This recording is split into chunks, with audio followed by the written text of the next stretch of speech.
Hi guys, and welcome back to an episode of Football Manager 2017 with Edinburgh City. As you can see, the season has now finished.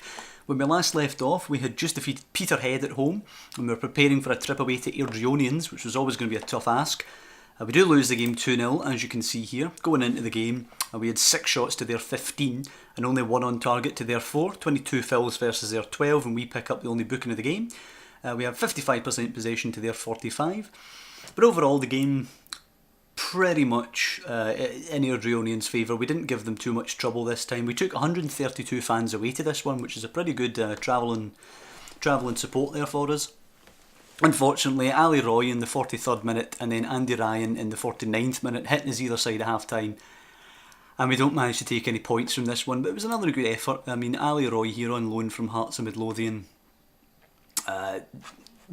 Great acceleration, finishing, composure, so we're always going to struggle to deal with him at this level, as was everybody. His contract is running out at Hearts, so I've got a little note to take a look at him and perhaps let's make sure I do actually have that note. I actually don't, so let's make a note here to ask, is he unemployed yet? And we'll trigger that reminder for the day after his contract expires, which is June 1st. So I'll see if I can pick him up. Unlikely, but who knows. And if we move on to our next fixture, you can see here looking down, we don't lose any of our remaining fixtures, so we gave this a hell of an effort.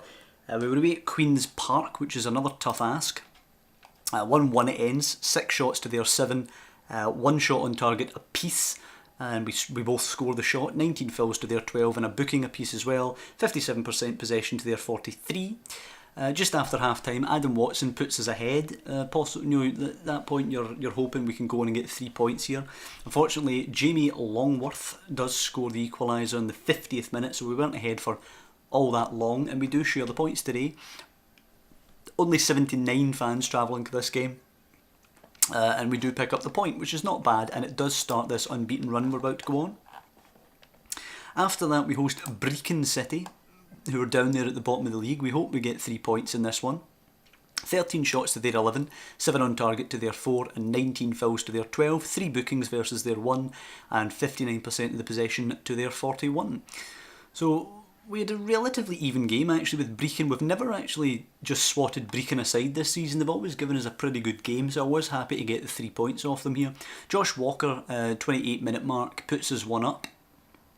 Oh, at that point you want to push on, but we never really got going. Adam Watson scores in the 81st minute for us to double the lead. Logan Chalmers gets one back then in the 84th for Brecon, and that gives us a bit of a sketchy end to the game. 882 fans, 86 of those away fans, so not a bad attendance for us here. And the 3 points. After that, we travel to fellow promoted side from last season, Forfar Athletic, and they always give us a tough, high-scoring game. We usually get the better of them, but unfortunately not the case here, as it does end 2 apiece. 13 shots to their 10, 6 on target to their 4, 8 fouls to their 15, but no bookings for either team. Just some niggly fouls in this one, and 55% possession to their 45. We got off to a bit of a flyer here as Ross McKillop scores in the 13th minute. It was a cracker of a free kick. Unfortunately, 11 minutes later, Callum Bell converts a penalty for Forfar, which makes it 2-2, so we don't get the lead for all that long. Adam Watson then gives us the lead again at the 40th minute, but Josh Peters equalises 3 minutes after that. We go in at half-time at 2-2, and that is the score that the game ultimately finishes up with. 77 away fans at this one.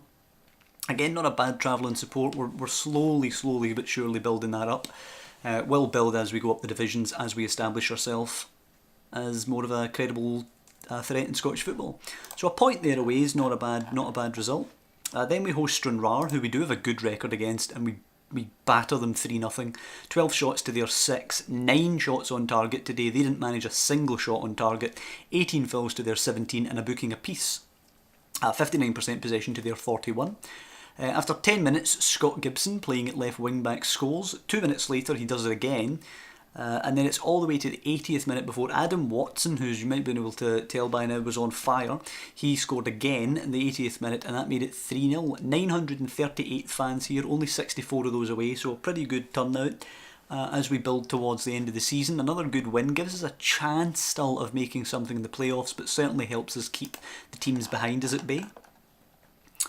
Then we have Queen of the South, when we really had to win to keep our chances of the playoff going, and we actually do win. This was a cracking away win. It was a really, really good game. We stood toe-to-toe with them.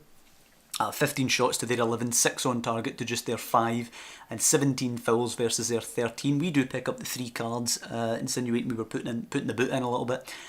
We did have 64% possession to their 36 though, so we were keeping the ball very well, again away against a very, very good team. Tom Lang scored in the 32nd minute to get us that lead, but 3 minutes after, Scott Wright gets the equaliser for Queen of the South.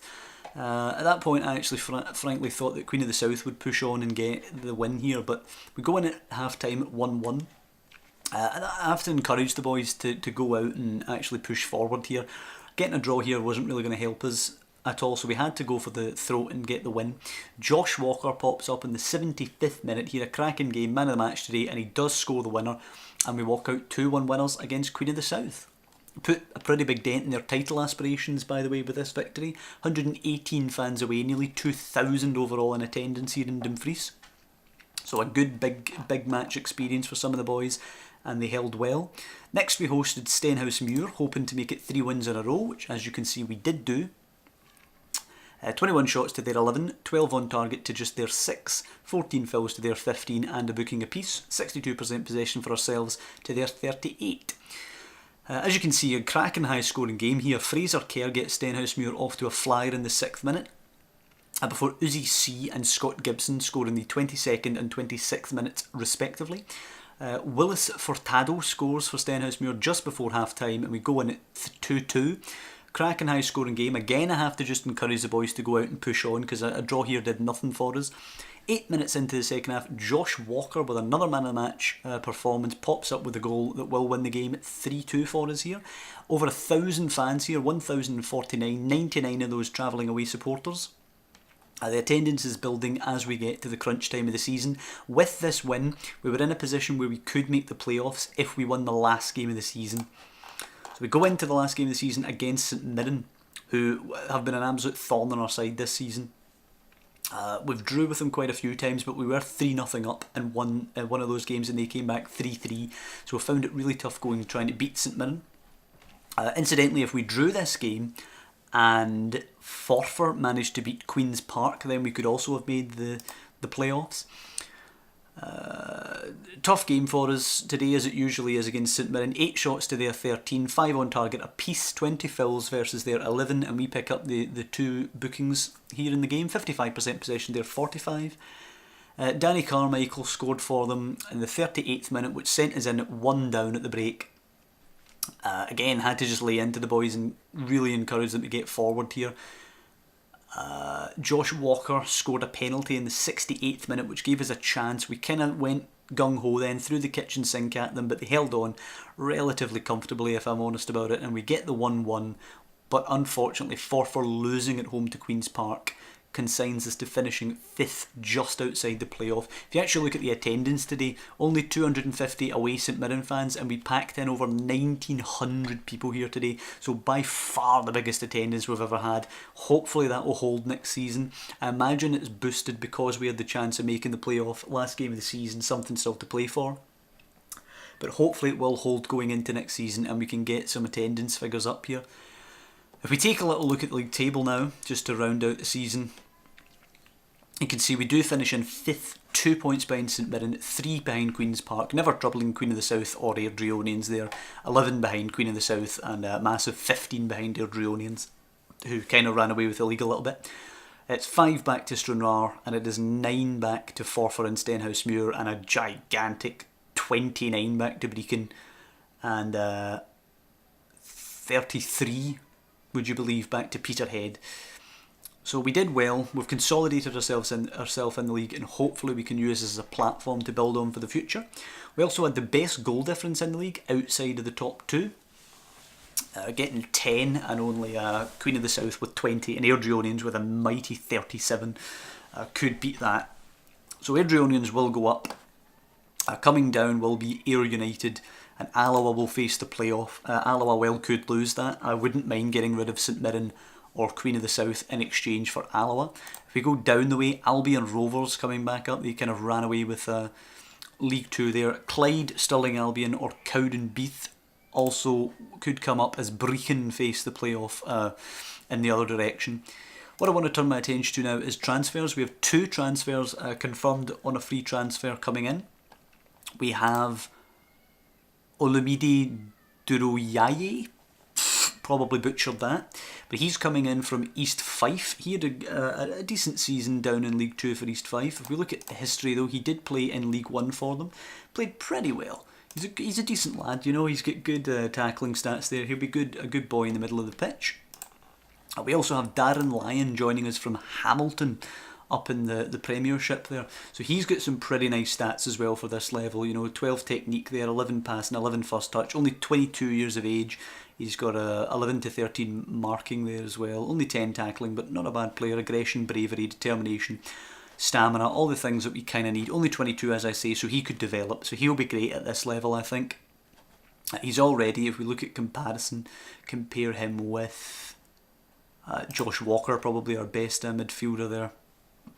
If we look at the stats, in terms of the mental stats, Darren Lyon comes out ahead. They're even aerially. Technically, Darren Lyon comes out ahead. Attacking, Lyon comes out ahead. Vision, Lyon. Speed and defending are tied up there, and Walker just comes out ahead in the physical stats. But Darren Lyon will improve no end, and I'm completely confident he'll end up better than Josh Walker relatively quickly. So he's a really, really good get for us from Hamilton. So that will actually be the last episode this season in the roundup of our first campaign in League 1. We will be returning to League 1 next season. Hopefully we can try for the playoffs or possibly even winning the title next year if we can get a few quality additions in. The next episode will probably be either reviewing the first set of fixtures next season, or it might even be a transfer window roundup season preview type thing if we do a lot of business. But as always, I hope you guys are enjoying these episodes. Hope you're enjoying the series overall. If you are, if you could pop down below and leave a like, that would be fantastic. It helps out small channels like myself more than you would realise. And I will see you next season.